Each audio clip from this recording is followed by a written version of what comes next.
Thank you for listening to Scandinavian Crimes Podcast. Be sure to check out the episode links and be part of our other social media platforms where you can leave a topic suggestion or even share some of your insights regarding the subject matter of the episode. We always do our best to provide a well-researched episode, but sometimes due to limited access, translation issues, and inconsistent evidence between multiple sources, there can be information that's lost.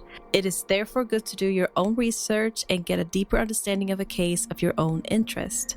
So with that all said, let's start today's episode.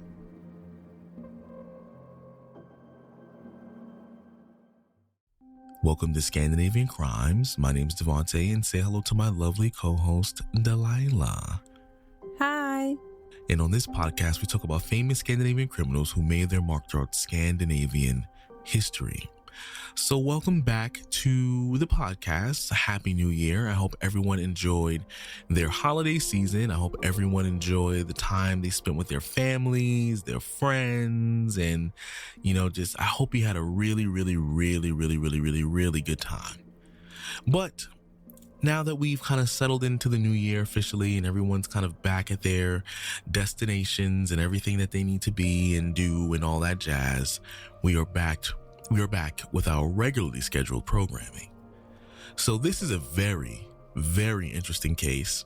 And I know I say that every episode, but trust me, this is a very interesting case. In 2015, a young woman vanished from central Stockholm. What followed was a chain of events so carefully planned and so unsettling that would leave Sweden stunned. At the center of the case stood a quiet physician the media would later call the Bunker Doctor.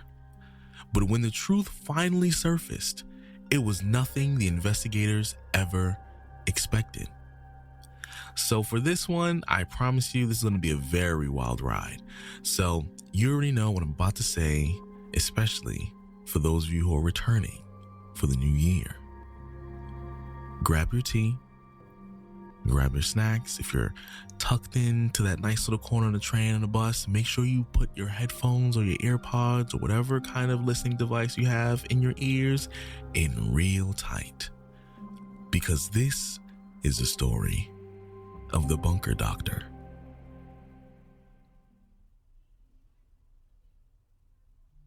It began like an ordinary autumn day in Stockholm, September 2015. Isabel, a woman in her early 30s, was meeting a man she'd recently come to know, a polite, well-spoken doctor named Martin Trenneborg. When he arrived at her apartment, he brought champagne, flowers, and chocolate-dipped strawberries, a romantic gesture for what was supposed to be an ordinary date. But the strawberries weren't what they seemed.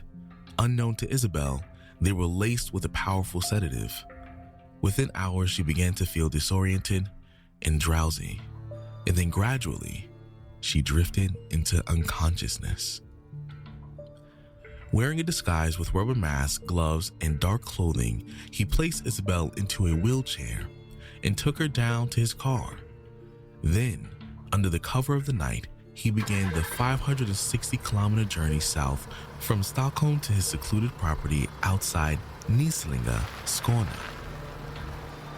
For years, Martin had been planning this very moment.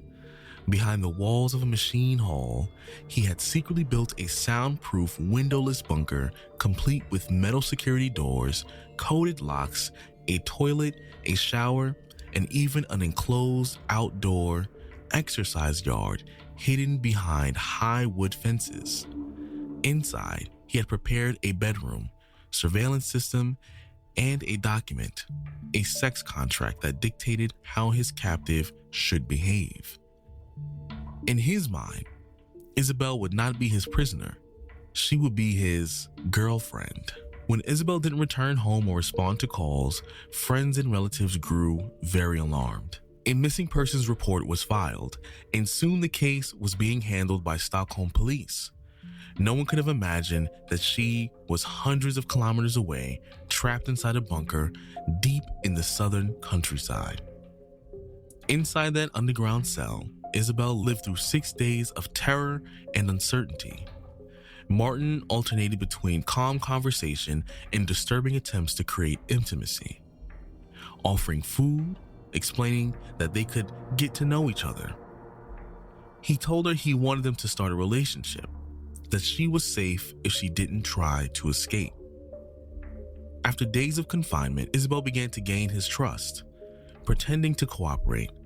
Slowly, she convinced him that if she took her back to Stockholm to retrieve her belongings, she would agree to return voluntarily.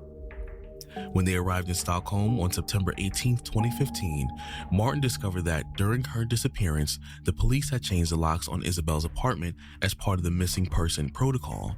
To collect her belongings, they would need to visit the police station so she can verify her identity and request new keys. Martin accompanied her to the police station thinking the visit was just a bureaucratic formality, a way to prove she was safe and no longer missing. At first, everything seemed routine. When Isabel identified herself, officers recognized her as the woman who had been reported missing. But as they spoke with her, they noticed something was really off. She didn't mention where she had been or what had happened during her absence. Her calm demeanor and rehearsed explanations felt unnatural. One officer, sensing something was wrong, gently took her to the room and asked if everything was truly all right. That's when Isabel took her chance.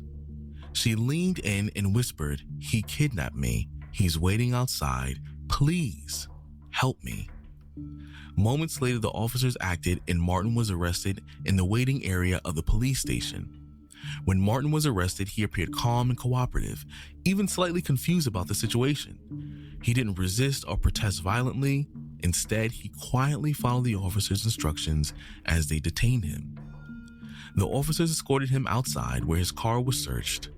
Inside, they found a replica handgun, a wheelchair, sedatives, and several disguises, including 2 eerily realistic rubber masks. Duct tape, ropes, and other tools used in the abduction were also discovered in the car. It was immediately clear that this was not a misunderstanding or a spontaneous act, but the result of a long, deliberate plan.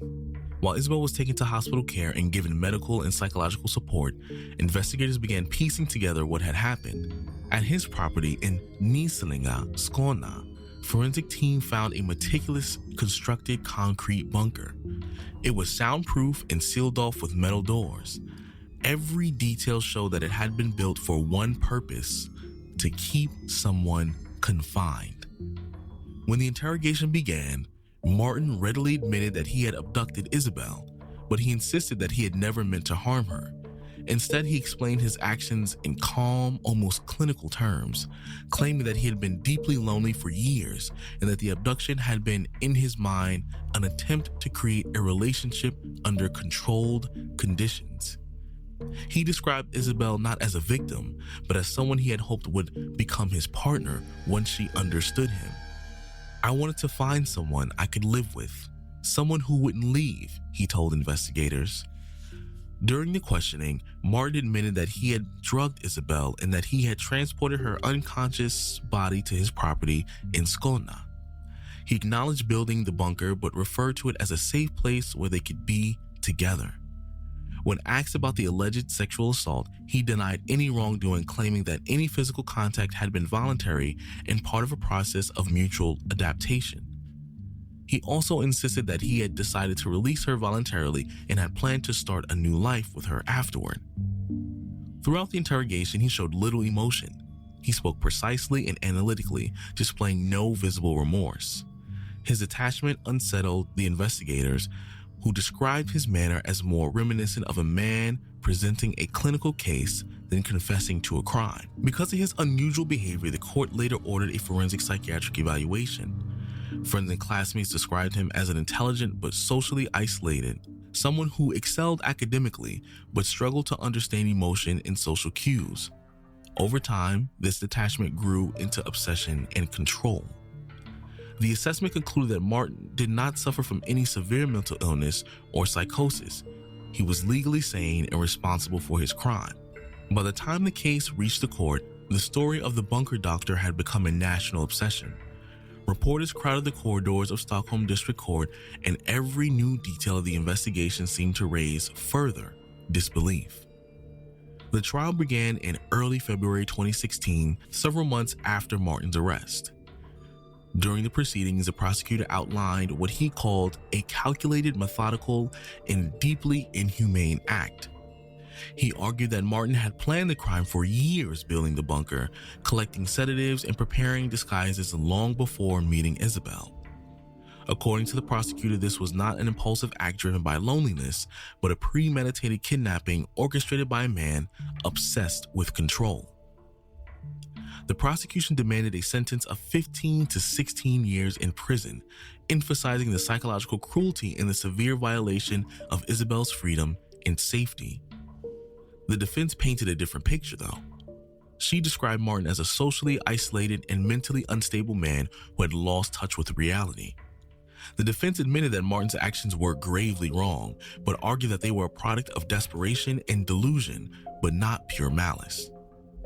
After several days of testimony, including forensic evidence, police reports, and Isabel's own account, the court reached a verdict. On February 23, 2016, the Stockholm District Court found Martin guilty of aggravated kidnapping, but acquitted him of aggravated rape, citing insufficient evidence to prove the intercourse had occurred. In its written judgment, the court described the crime as a carefully prepared, psychologically abusive, and gravely infringing on the victim's liberty.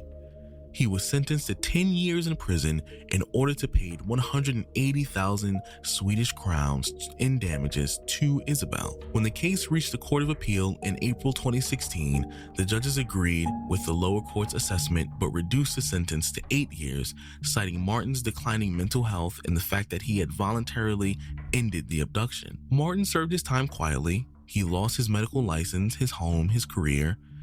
Behind bars, he was described as calm and cooperative, rarely speaking about the crime. He became eligible for parole in January 2021 after serving 2/3 of his 8-year sentence. Isabel, living under a protected identity, slowly began rebuilding her life. In 2017, she published a memoir titled In the Power of the Bunker Doctor, where she recounted not only her captivity, but also her path to recovery. For the investigators who had worked on the case, it remained unlike anything they had ever encountered. The level of Martin's preparation revealed a man who had lived inside his fantasy for years. As one officer later remarked, he treated the whole thing like a clinical experiment in human control. In the end, the Bunker Doctor story is not just a tale of crime, but of survival. It's a story of a woman who refused to surrender her freedom, and of a man whose brilliance was devoured by his inability to form a genuine human bond.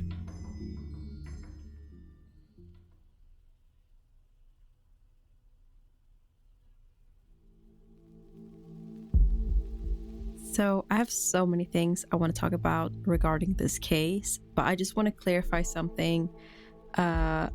So when it comes to his verdict, it's this is just a rough kind of like the closest you can get translation of his verdict, which is aggravated kidnapping, and it's the most like it's a very international legal term, but in Sweden it kind of it is called människorov, which is covering a person who is abducted or unlawfully detained with intent to harm, exploit, or exercise control over them. So it's like a little bit more severe than just aggravated kidnapping. And then the penalty can be between 4 years up to like life imprisonment. So in his case, he basically almost got life imprisonment in Swedish terms, but then it got later. What was it? He got acquitted to 8 years. I think it was, yeah. So I just wanted to clarify that a little quickie, and we can continue on to the discussion. And first of all, everybody has always said that, oh, if a man gives you flowers or strawberries or whatever in the first date, that's a red flag. And I always thought that, but I think it's kind of sweet. I think it's kind of nice. But then you see stories like this and you're like, damn, that's scary. And I'm kind of sad about that. that you can't just trust anybody or anything anymore. And I just thought about how a lot of women who sees like receiving a flower or receiving a chocolate or whatever, they kind of just automatically be like, oh, that's weird for a first date. It has to be more casual. It has to be more this. It has to be more that. And the dating culture is just like so kind of hard right now because of situations like this.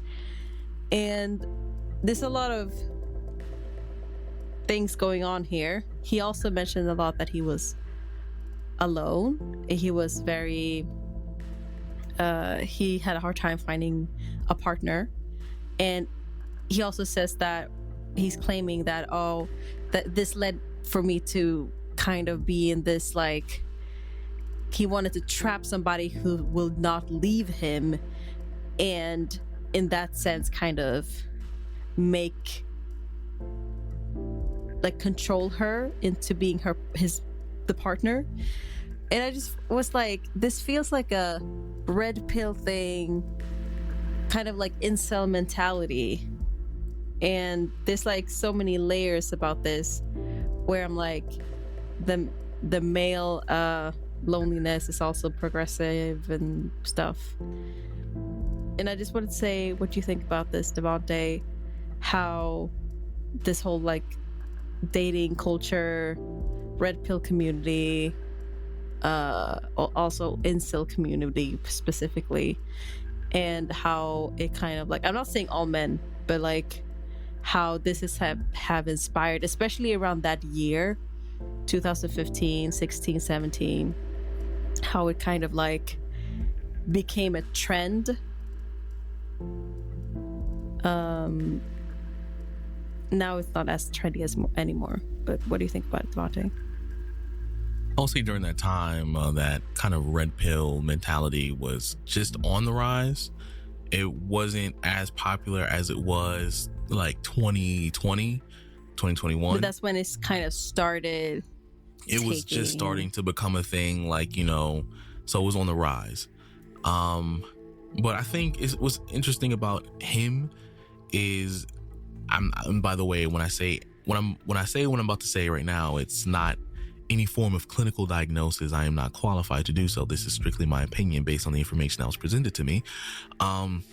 He displays a couple interesting behaviors. Like, for example, like, he does seem like someone who had low self-esteem and probably was susceptible to that red pill kind of mentality, where he felt like, you know, I have to be in control of this relationship and I want it on my terms and I want someone who won't leave me.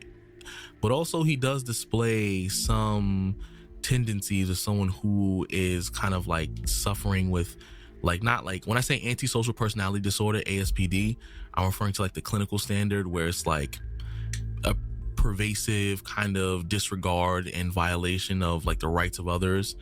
So basically that's exactly what he did, where he, you know, abducted her, locked her up, and tried to force her into a consensual sexual relationship with a contract. Yeah, and he didn't think it was wrong. So it was like, and even then, even the way he went about it was kind of following the standards of, because I think there's a criteria. You have to at least meet 3 of the following to even be considered on the list, which one of them he did meet off rip. He was being deceitful when he first met her, because, you know, he went there pretending to be nice. You know, he had disregard for her safety. He did not care. He didn't have remorse. And he didn't really conform to lawful behavior. That's like 4 out of 7.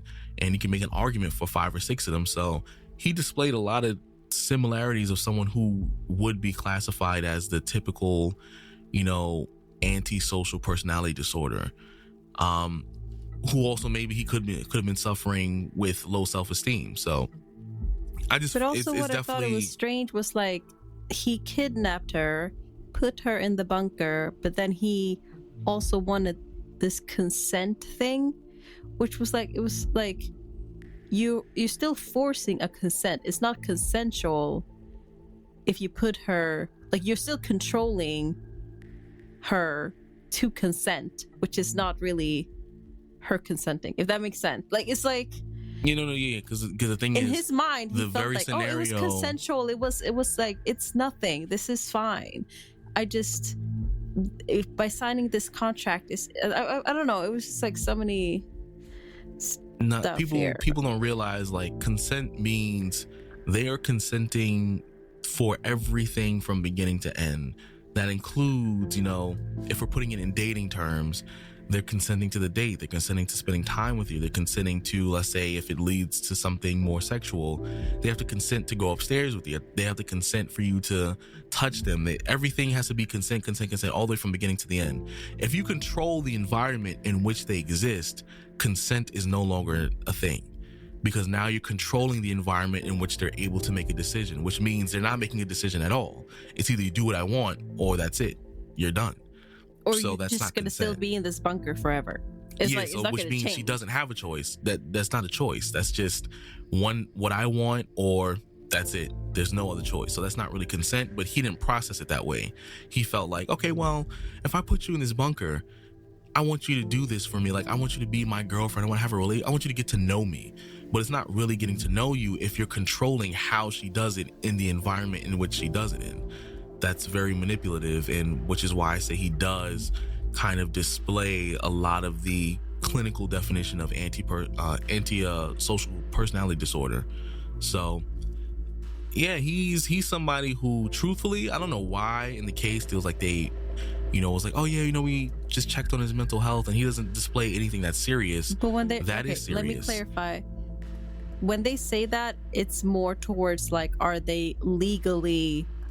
Yeah, like basically if they can't tell right from wrong, if they're like incapable of making appropriate judgments of their behavior, like if they're mentally disabled in a way that's like they don't know right from wrong. I know like what they mean, but this is important information, I think, me personally, because at least in America, if something like this were to happen, usually they would make an attempt to, especially in a situation, a case that gets large enough, they would make an attempt to, why did you do this?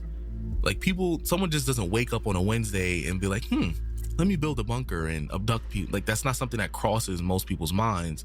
So people will then ask the question, what caused this? What's going on in his head that makes him feel like this is okay? Because low self-esteem is one thing.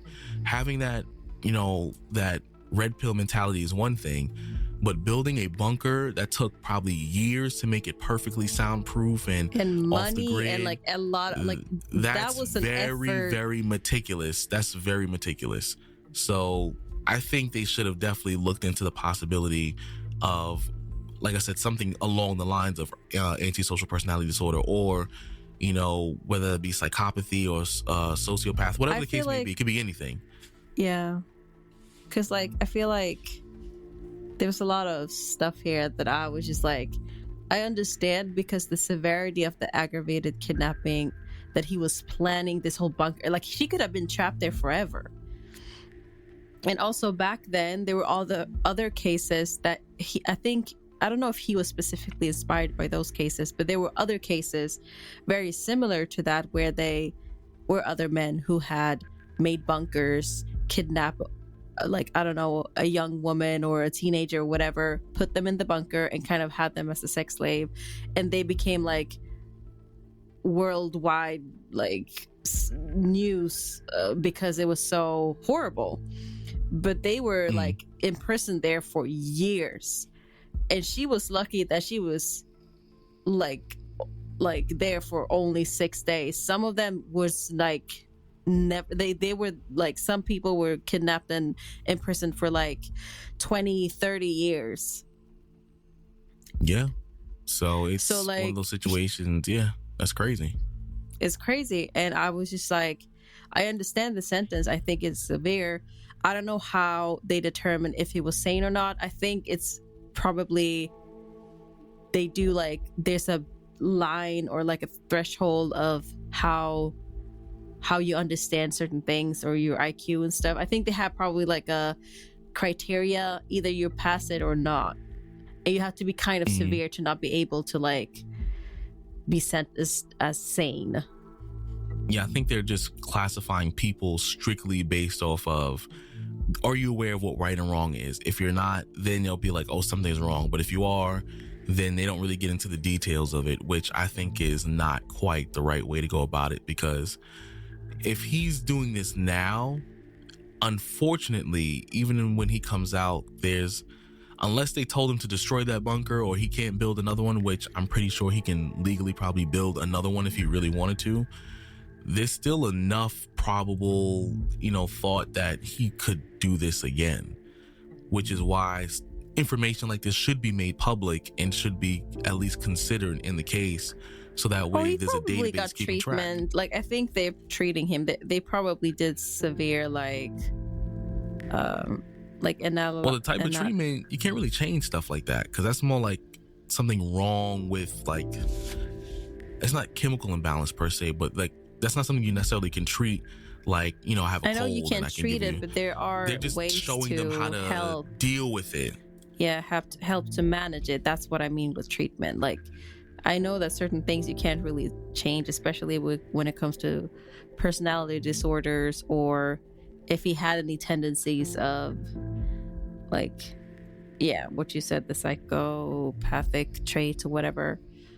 But I think that especially when they see tendencies and when they do like analyzing and evaluations of his mental health and everything, they do have treatments that they had to check on him and stuff during his prison time.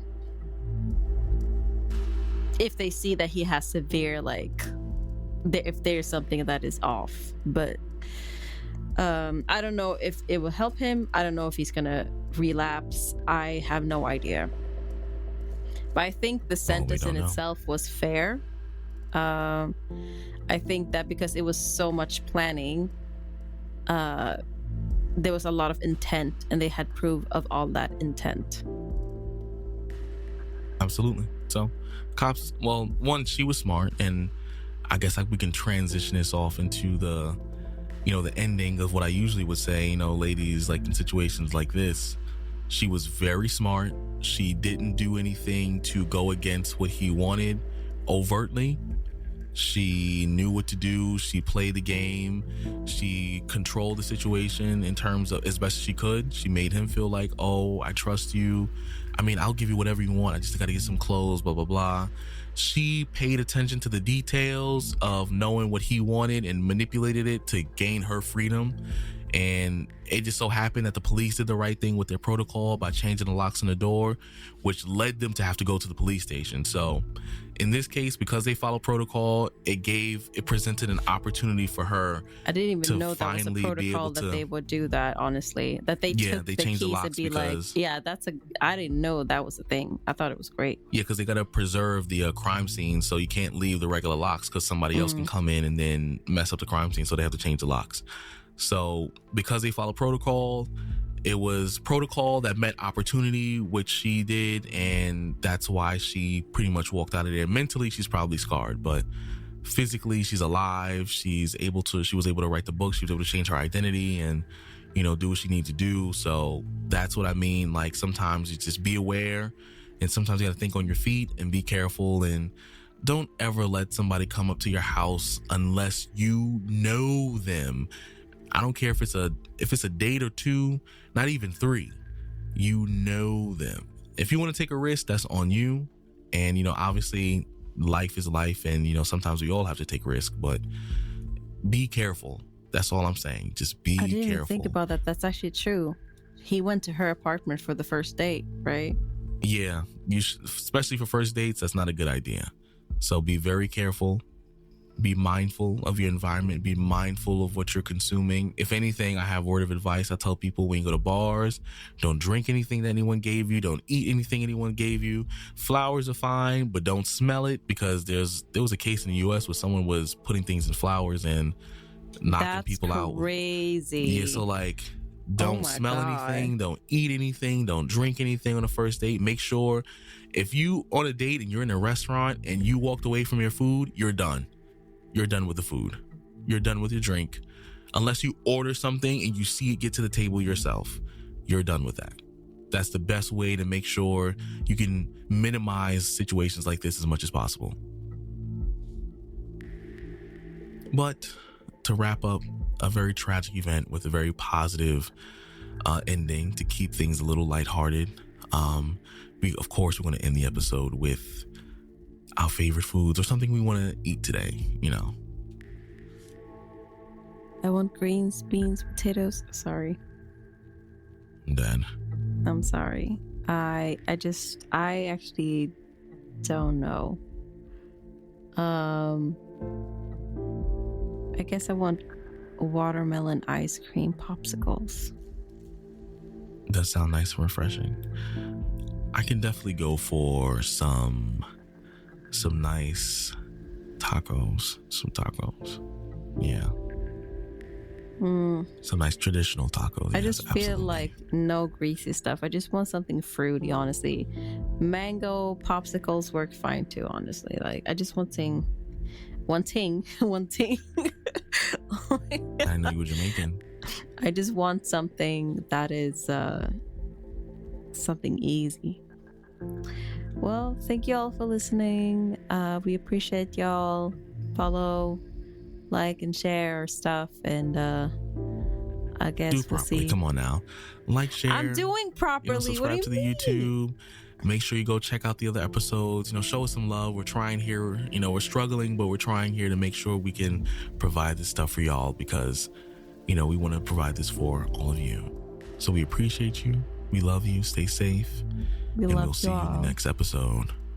Thank you for listening. Peace out. Bye.